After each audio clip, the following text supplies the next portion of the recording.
Hello, hello.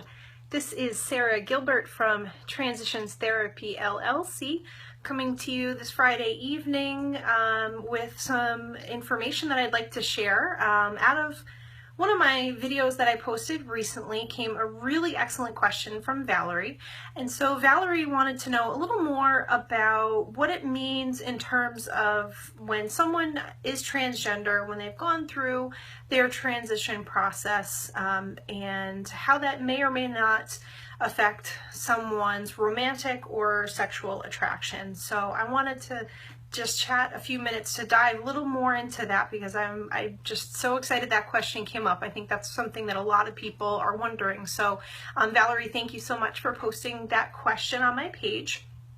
So just to kind of recap a little bit, in my earlier video this week, I talked about the differences between biological sex assigned at birth, gender, and romantic and sexual attraction, sexual orientation, or sexual preference. I'm going to use both of those terms interchangeably tonight because people have different terms that they relate to a little more, meaning either sexual orientation or sexual preference. So that's why you'll hear both of those. So this is a really fascinating thing to think about when we start to think about when someone comes out as transgender, gender nonconforming, gender non-binary. Oftentimes the question that pops up in our mind, whether we say it out loud or not, is, what does this mean? Is it at all related to that person's sexual orientation? And the short answer is no. They are two completely separate things. However, if you really think about it in detail, it's not necessarily that simple. Because over time, I would say by and large for most people, who they find themselves attracted to can stay consistent over time unless someone is identifying as having like a fluid sexual orientation or preference. But when someone is going through their transition and therefore wanting to be acknowledged, recognized, and affirmed in their true gender identity, the label that they may give to their attraction likely will change.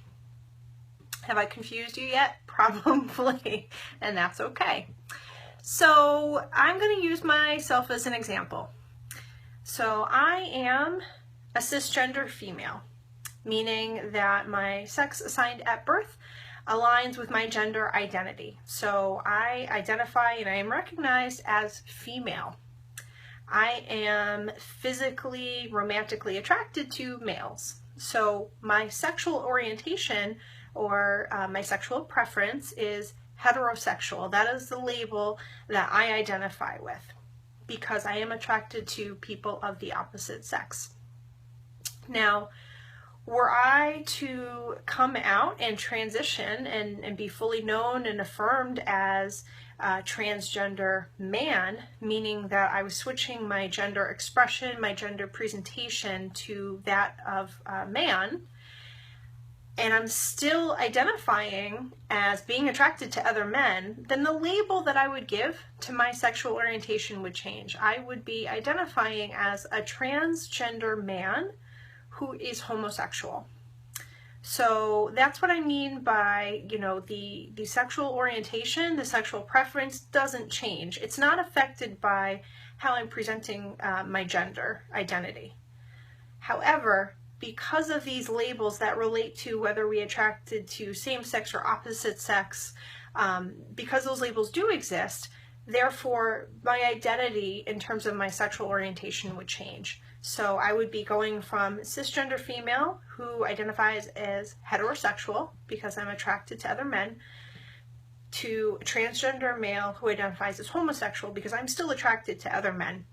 My gender expression, my gender identity, my transition process in no way affects how I am attracted to other people. So I hope that's helpful for you.